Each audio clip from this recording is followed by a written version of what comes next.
Bonjour tout le monde, Mireille Massé, conférencière, auteure et consultante en yoga pour les sportifs et santé bien-être. Je vous présente aujourd'hui un thème sur l'équilibre qui est super important parce que faire du sport, on a besoin de l'équilibre, peu importe notre âge. Puis là, je veux pas être plate, mais en vieillissant, on a en plus une perte d'équilibre qui s'accentue, mais la bonne nouvelle, c'est qu'on peut la freiner et la diminuer. L'équilibre, elle va être vraiment sur 3 niveaux. Donc, on va avoir un équilibre qui va être au niveau visuel. Donc, on a nos yeux qui captent des images, puis ça nous permet, ça envoie le message au cerveau, on s'entend parce qu'on ne pense pas toujours à ça, ça envoie le message au cerveau et ça nous permet d'avoir où est-ce que notre corps est dans l'espace. Même chose avec l'oreille. On a des structures à l'interne de l'oreille qui nous aident à maintenir l'équilibre et ne serait-ce que le vestibule dans lequel il y a de l'eau et des canaux dans différentes directions, ça va vraiment nous permettre de maintenir l'équilibre. Si on a un problème au niveau de l'équilibre, ça peut être à cause d'un déficit ou d'une infection, comme j'ai déjà eu, qui dure quand même longtemps, une infection au niveau de l'oreille, qui nous amène des vertiges et des sensations d'être sur un bateau. On a aussi l'équilibre qui est au niveau proprioceptif. Alors, dans les muscles, dans les tendons, dans votre corps, vous avez des capteurs qui vous envoient un message rapidement de dire où est-ce que votre corps est situé dans l'espace et de quelle façon il est positionné. Ce qu'on veut faire en faisant du yoga pour sportifs, c'est de réhabiliter ces capteurs-là, surtout après des blessures. Souvent, si vous suivez des thérapies en physiothérapie, ils vont vous donner des mouvements. Entre autres, vous avez foulé une cheville en courant dans un sentier, ce qui est quand même assez fréquent. Donc, vous devez réapprendre à vos capteurs à bien fonctionner. Et si cette étape-là est comme pas faite, bien souvent les fractures ou les problèmes d'entorse vont revenir régulièrement. Comme sportif, l'équilibre, c'est vraiment la base. Si on est sur un vélo, si on manque d'équilibre, on est vraiment à risque de chuter. J'ai commencé entre autres le vélo de montagne et je me rends compte que ça demande quand même beaucoup d'équilibre, ça demande une grande capacité d'adaptation. Même chose si vous courez en sentier, on a beaucoup d'obstacles, vous devez toujours vous réajuster. C'est vraiment des situations dans lesquelles on va avoir besoin d'équilibre. Dans les sports d'équipe, alors si vous jouez au soccer, vous avez tendance à avoir le pied toujours soulevé, bien, vous avez besoin d'équilibre parce que vous avez juste un pied qui touche au sol.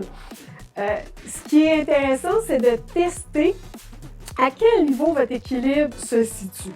Un petit test simple qu'on peut faire à la maison, c'est de faire un test d'équilibre sur un pied en comptant. On peut calculer un temps ou on peut calculer des respirations. On va commencer avec le pied gauche. Donc, j'installe mon pied et faites attention vraiment d'activer correctement le pied au sol. Donc, le pied est complètement en appui, les orteils jusqu'au talon. Le pied est bien déposé.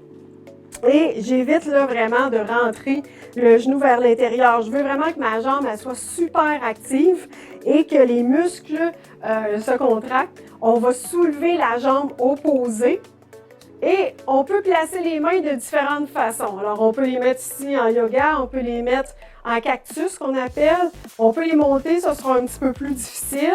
On peut faire aussi des essais. Si je bouge un peu, est-ce que je continue de maintenir l'équilibre? On peut même pousser plus loin et fermer les yeux. Je vous disais tantôt, le visuel est important. Donc, si vous fermez les yeux, peut-être que vous allez perdre complètement l'équilibre. Et on redépose. Et là, vous voyez, même en le faisant, j'ai senti que j'envoyais un petit peu mon corps un petit peu de ce côté-là. Alors, évitez de trop basculer le corps dans la partie extérieure. Donc, on veut vraiment maintenir l'équilibre, mais là, vous voyez, j'avais commencé à balancer vers l'extérieur. On va tester avec le pied droit. Donc, je place le pied droit au sol, j'active le pied correctement. Vous avez juste un pied qui touche au sol, alors il faut qu'il soit bien, bien appuyé. J'active les muscles de la jambe et je soulève l'autre jambe, donc le pied gauche cette fois. On peut varier au niveau des bras et on peut vraiment varier en fermant ou en ouvrant les yeux. Et là, si vous avez calculé le temps que vous êtes capable de faire d'un côté à l'autre, ça pourrait être un référentiel, dire j'ai beaucoup plus d'équilibre du côté droit que du côté gauche. Comment je peux ramener un équilibre entre les deux côtés? Alors, c'est concept. Le truc, c'est que travailler des postures d'équilibre de yoga une fois par jour pendant quelques semaines va vous amener vraiment une réponse super intéressante. J'ai déjà fait le test avec des sportifs pendant 2 semaines. Ils ont fait le test et certains s'étaient améliorés presque de 100%. C'est pas un test probant, là, ça n'a pas été publié dans Nature. Par contre, vraiment, l'effet est rapide quand vous commencez à inclure des équilibres, des mouvements de travail d'équilibre quotidiennement. Vous avez un effet assez rapidement. Si au départ, vous avez de la misère, vous pourriez utiliser une chaise ou mettre un appui sur le mur. Si vous avez besoin d'aide, vous pouvez toujours consulter mon livre Yoga pour les sportifs. Et j'ai aussi sur ma chaîne YouTube le test que je vous ai parlé tantôt, le test d'équilibre sur 2 semaines. Vous pourriez aller faire le test et travailler pendant quelques semaines votre équilibre pour vous aider.